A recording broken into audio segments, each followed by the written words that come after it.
నీ నోటికి మొక్కలున్నాయా ముఖ్యమంత్రి గారు? అది చివరిగా నోరా మోరా? నీ ఇష్టం వచ్చినట్టు మాట్లాడుతా ఉన్నావు. అది నాలుకనా తాటి మట్టనా? అరే ఏది పడితే అది మాట్లాడతావా? నువ్వు ముఖ్యమంత్రి రాజ్యాంగబద్ధంగా ఉన్న నువ్వు ఒక పీసీసీ అధ్యక్షుడు అనుకో. నువ్వు చేసే పనులకు, నువ్వు చేసే దొంగ పనులకు, లంగ పనులకు ఇప్పటికే ఈ రాష్ట్ర సంపద మొత్తం తగ్గిపోయింది.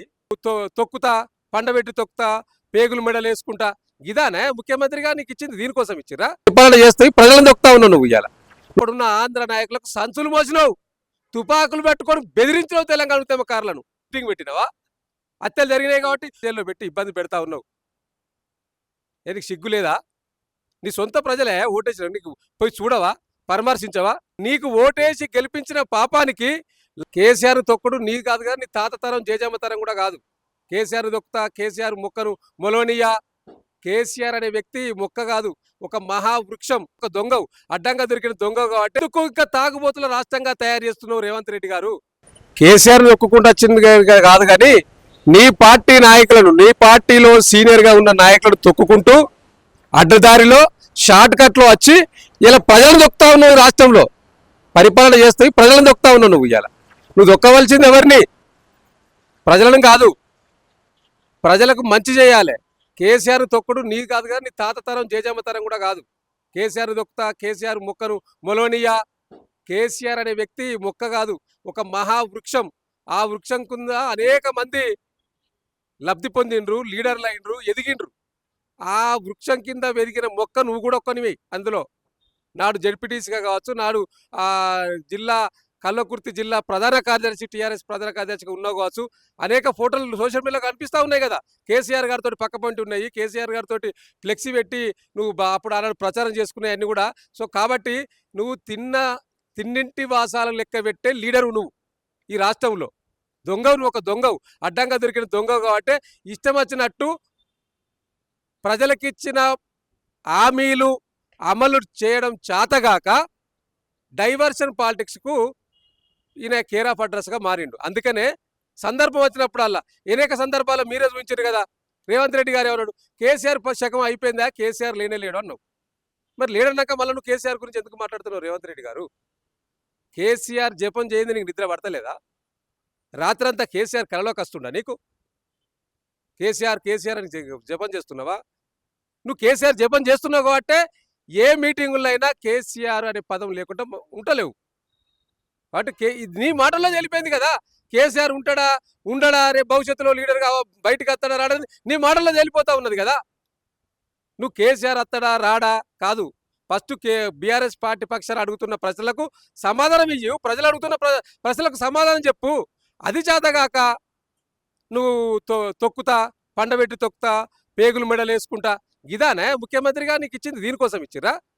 తాగుబోతుల సంఘం అధ్యక్షులు కేసీఆర్ గారు హాఫ్కో ఫుల్కో బ్రాండ్ అంబాసిడర్ అని ఈ విధంగా కూడా మాట్లాడుతున్నారు. ఎట్లా చూడొచ్చు? ఇప్పుడు కేసీఆర్ గారు తాగుబోతుల సంఘానికి అంబాసిడర్ అయితే మరి నువ్వు దేనికి అంబాసిడర్ రేవంత్ రెడ్డి గారు? నువ్వు అబద్ధాలకు అంబాసిడరా, లేవైతే దొంగ డబ్బులు వంచడానికి అంబాసిడరా, నువ్వు బ్యాగులు మోయడానికి అంబాసిడరా, నువ్వు దేనికి అంబాసిడరు? నువ్వు అంతగానం ప్రచారం చేస్తున్నావు కదా. నీ ప్రభుత్వం వచ్చిన తర్వాత ఇవాళ ఎక్సైజ్ డిపార్ట్మెంట్కు ఎందుకు దాన్ని పెద్ద ఎత్తున అధికారుల మీద ఒత్తిడి పెంచి ఎక్సైజ్ ఆదాయం తీసుకురావాలని నువ్వు ఒత్తిడి తీసుకొస్తున్నావు. ఆనాడు నువ్వే అన్నావు కదా, బెల్ట్ షాపులు ఎందుకు తీసుకొస్తున్నావు కేసీఆర్, నీ తాగుడు కోసం అన్నావు కదా. మరి ఇవాళ నువ్వు అదే బెల్ట్ షాపులను ఎందుకు ప్రోత్సహిస్తున్నావు? నువ్వు అలాంటి ఎన్నికల ముందు ఏం చెప్పినావు? బెల్ట్ షాపులన్నీ కూడా మొత్తం కూడా సమూలంగా క్లోజ్ చేస్తా అని చెప్పినావు కదా ఎన్నికల ప్రచారంలో. మరి నువ్వు ఎందుకు ఇంకా ప్రోత్సహిస్తున్నావు? ఎందుకు ఎలైట్ బార్లకు పర్మిషన్ ఇస్తున్నావు జిల్లాలలో ఎక్కడ పడితే అక్కడ? ఎందుకు ఇంకా తాగుబోతుల రాష్ట్రంగా తయారు చేస్తున్నావు రేవంత్ రెడ్డి గారు? అప్పుడు కేసీఆర్ గారు చేసిందే తప్పైతే నువ్వు మద్యపాన నిషేధం చెయ్యి రాష్ట్రంలో, అందరూ హర్షిస్తారు. చెయ్యవు, నువ్వు చేయలేవు. ఎందుకంటే నీకు ఆదాయం లేదు ఈ రాష్ట్రంలో. నువ్వు చేసే పనులకు, నువ్వు చేసే దొంగ పనులకు, లంగ పనులకు ఇప్పటికే ఈ రాష్ట్ర సంపద మొత్తం తగ్గిపోయింది.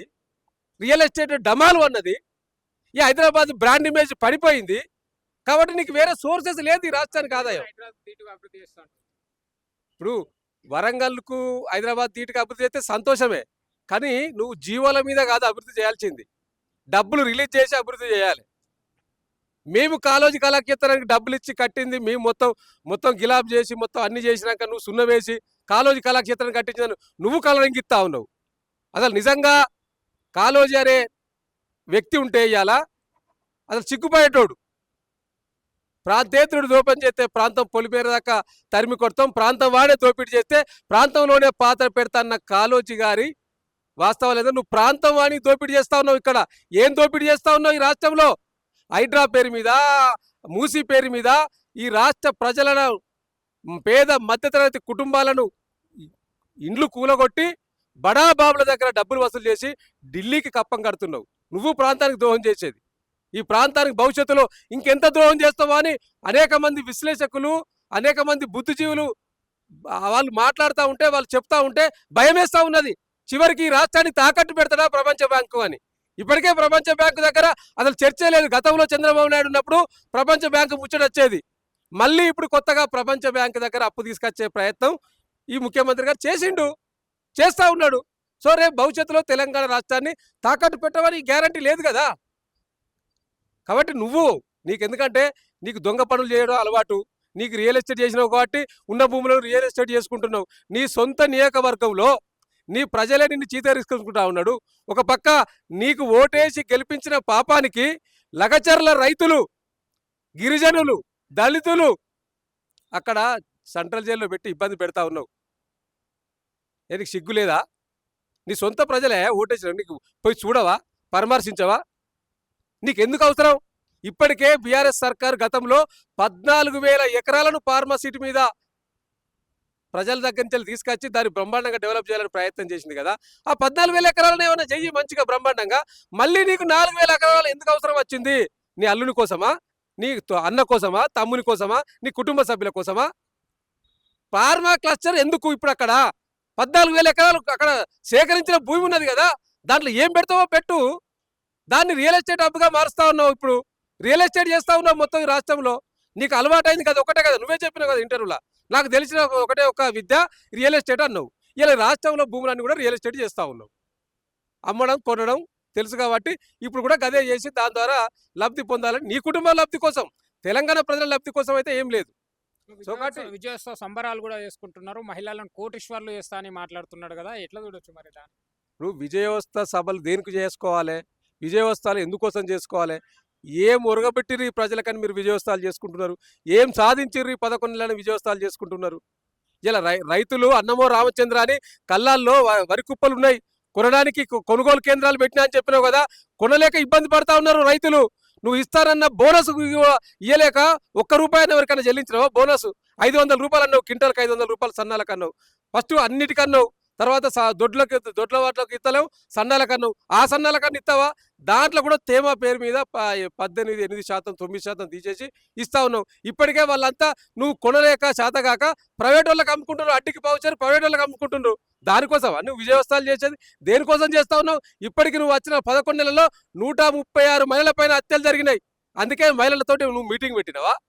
హత్యలు జరిగినాయి కాబట్టి గురుకులాల్లో పిల్లలు విషాహారం తిని మౌలిక వసతులు సరిగా లేకుండా ఇప్పటికి 36 మంది గురుకుల విద్యార్థులు చనిపోయిండ్రు కదా. దానికోసమా నీ యొక్క విజయోత్సవాలు? దేనికోసం చేసుకుంటున్నావా రేవంత్ రెడ్డి గారు? ఏ వర్గం హ్యాపీగా ఉన్నదని నువ్వు చేసుకుంటున్నావు? రైతులు హ్యాపీగా ఉన్నారా, లేకపోతే నిరుద్యోగులు హ్యాపీగా ఉన్నారా, లేకపోతే మహిళలు హ్యాపీగా ఉన్నారా? నువ్వు మహిళలకు ఇచ్చిన ఏ ఒక్కనైనా హామీ నెరవేర్చినవా? నెలకు 2,500 రూపాయలు ఇస్తా అన్నావు. ఇలా రాష్ట్రంలో 1 కోటి మంది మహిళలు 18 సంవత్సరాలు దాటిన వాళ్ళు ఉన్నారు. 18 సంవత్సరాలు అంటే నెలకు 2,500 అంటే ఒక్కొక్కరికి నువ్వు 25,000 బాకీ ఉన్నావు. 1 కోటి మందికి 25,000 కోట్ల రూపాయలు రిలీజ్ చేయాలి. ₹1 పెట్టావు బడ్జెట్లా? దానికోసమా నువ్వు ఇప్పుడు చేస్తా అన్నది విజయోత్సవాలు? దేనికోసం చేస్తా ఉన్నావు? నువ్వు ఇచ్చిన హామీలు ఏది నెరవేర్చినావు? అన్ని పాత్ర పెట్టినావు కదా. పాలన గాలికి వదిలేసినావు, పాలన పడికేసింది ఈ రాష్ట్రంలో.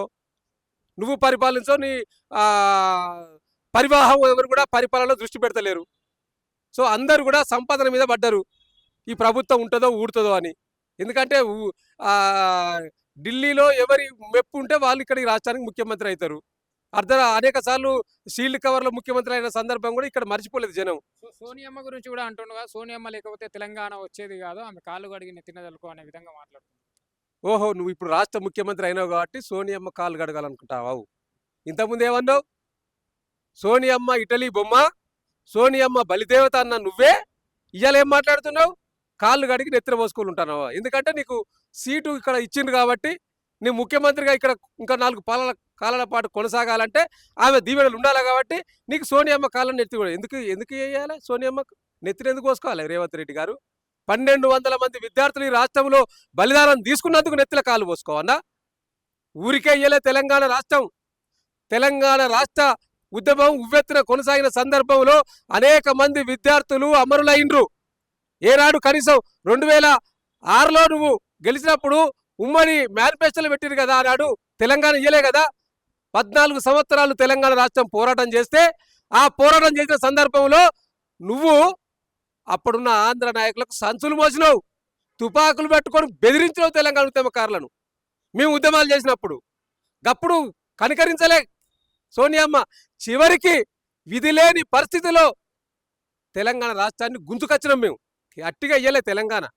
సోనియమ్మ వట్టిగా ఇయ్యలేదు రేవంత్ రెడ్డి గారు నీకు తెలియదు తెలంగాణ చరిత్ర తెలియదు కదా నీకు అదే నీతో వచ్చిన తిప్పల నువ్వు చరిత్ర తెలుసుకోవు పుస్తకాలు చదివవు పుస్తకాలు చదివినోడిని ఏలన చేస్తావు 1000 పుస్తకాలు చదివి ఏం చేస్తాడు అని ఏలన చేస్తావు నీకు పుస్తకాలు చదవడం చేత కాదు నీకు వచ్చే విద్య ఏంది అంటే గతంలో ప్రతిపక్ష నాయకుడు ఉన్నప్పుడు రోజు 8 గంటలు ప్యాకాట ఆడేది ఇలా ఆడుతున్నావో ఆడతలేవో మాకు తెలియదు కానీ అప్పుడు నీకున్న అలవాట్లు ఇప్పుడు ఏమన్నా మార్చుకున్నావో లేదో తెలియదు కానీ బయట లీకులు బయట వచ్చిన వార్తలలో వచ్చిన ముచ్చట్లే నేను చెప్తున్నా నేనేం కళ్ళారా చూడలేదు బయట పత్రికల్లో వచ్చినాయి సోషల్ మీడియాలో వచ్చినాయే నేను మాట్లాడుతూ ఉన్నా కాబట్టి నీ పరిపాలన ఫస్ట్ మారాలి నీ విధానం మారాలి నీ నోటికి మొక్కలున్నాయా ముఖ్యమంత్రి గారు అది నోరా మోరా నీ ఇష్టం వచ్చినట్టు మాట్లాడుతూ ఉన్నావు అది నాలుకనా తాటి మట్టనా అరే ఏది పడితే అది మాట్లాడతావా నువ్వు ముఖ్యమంత్రి రాజ్యాంగబద్ధంగా ఉన్నా నువ్వు ఒక పిసిసి అధ్యక్షుడు అనుకుంటున్నావా కొద్దిగా పరిపాలన దృష్టి పెట్టండి 11 నెలలు అవుతా ఉన్నది